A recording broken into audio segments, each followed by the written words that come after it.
padot na khi thu gin nga sang sinh shan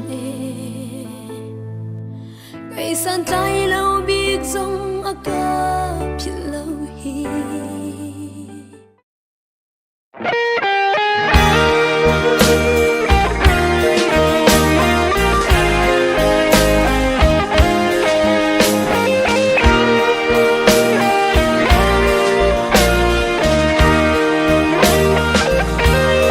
bôi ba thong in căn nung căn trôi bôi ba thong in đâm na căn hù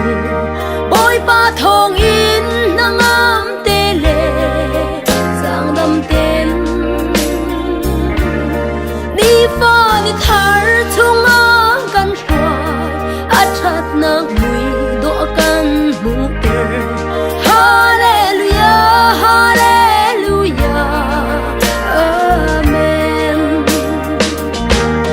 căn trong vòng du bôi ba long hi asi rau sung rồi vì con con nang to phong chu và non ngày tu căn si e hallelujah bôi ba thong in nang am te le giang đam te in căn lên na e hallelujah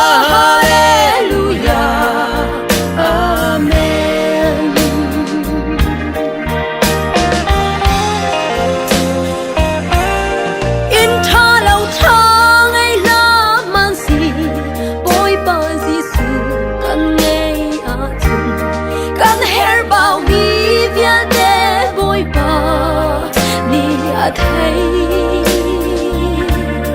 hi thiên mà khát đi lo có mẹ bôi ba cho cần lấy trăng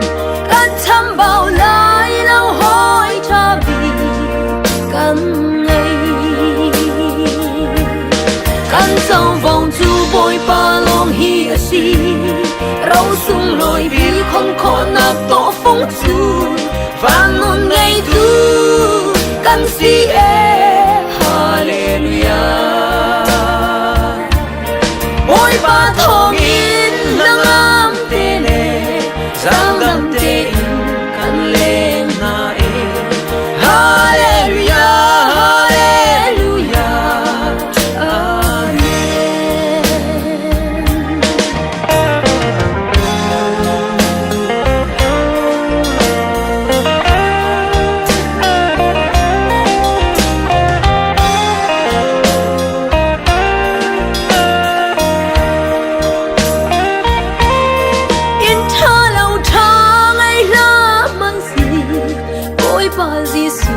căn ngày a chung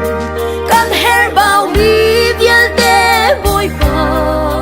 ni a thấy hi thiên bắc khát đi long cả mẹ bôi ba cho căn lấy a chung căn chăm bao lại lâu hỏi cha vì căn ngày căn dâu vòng tu bôi ba lo hi asi rau sung lôi vì không có na to phong chu anon ngày tu căn si e hallelujah bôi ba thong in nang am te le giang đam te in căn lên na e hallelujah hallelujah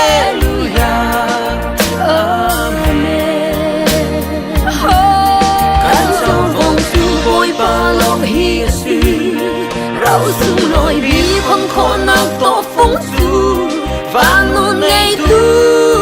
căn si e hallelujah bôi ba thong in nang am te le giang đam te in căn lên na e hallelujah hallelujah amen